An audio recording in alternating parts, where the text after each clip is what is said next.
For Stanley Wilson, a member of the Guam Sports Shooting Federation, the National Rifle Association, and the Guam Gun Owners Club, local laws relative to carrying a concealed weapon just aren't cutting it. First, it places the decision in the hands of a single person who has the possibility to issue permits to individuals who may not have sufficient training or may not have enough, or may have enough political influence to have the chief of police, who is a political appointee, to issue permits simply because of their political power. It kind of puts the chief in a bad position, the current system.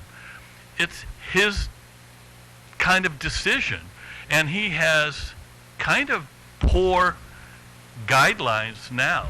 Bill 296 would change language for concealed firearms licensing from may to shall. That means concealed firearms licenses shall be issued to an applicant who meets the various specifications. Currently, the Guam Police Department Chief of Police approves or denies an application for such a license, and only those who have a good enough reason to own a concealed firearms license may be permitted. Wilson's words in support of the changes echoed as other firearms enthusiasts also raised concerns for the rise in crime on island in the last 18 months. Concerned residents Gary Hickenbottom and Robert Gibbons. The police cannot protect you. You cannot, even in a small island, expect to be caught in a situation and yell for help and have a policeman get there before you're knocked down or kicked or stabbed. The police cannot be everywhere. You know, I'm not trying to be a cop. I don't want to be a vigilante, but I do want to be able to protect myself. Chief of Police Fred Bordallo, as well as Chief Deputy Attorney General Phil Tidinko, also testified in favor of the measure on the condition that certain amendments are made.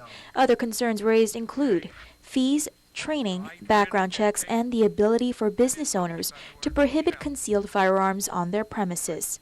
The committee will continue to receive written testimony on Bill 296 for the next 10 days. Reporting for Guam's News Network, I'm Crystal Paco. The Attorney General's office is requesting more time to reveal Bill 280 relative to hate crimes. At a public hearing this morning, Chief Deputy Attorney General Phil Tidinko says although they support the concept, they'll need more time to vet possible legal issues. He notes that ethnic or racial bias does exist with many who are underserved or underprivileged unfairly blamed for larger problems. The legislation creates a special allegation for bias-motivated crimes. Otherwise, Bill 298, stiffening penalties for those convicted of importing or possessing crystal methamphetamine, received both support from the police and the AG. Both agree the bill sends a strong message to the members of the island community, especially when drug use often leads to violent crimes. The bill also provides a second offense that would come with a mandatory life sentence without the possibility of parole.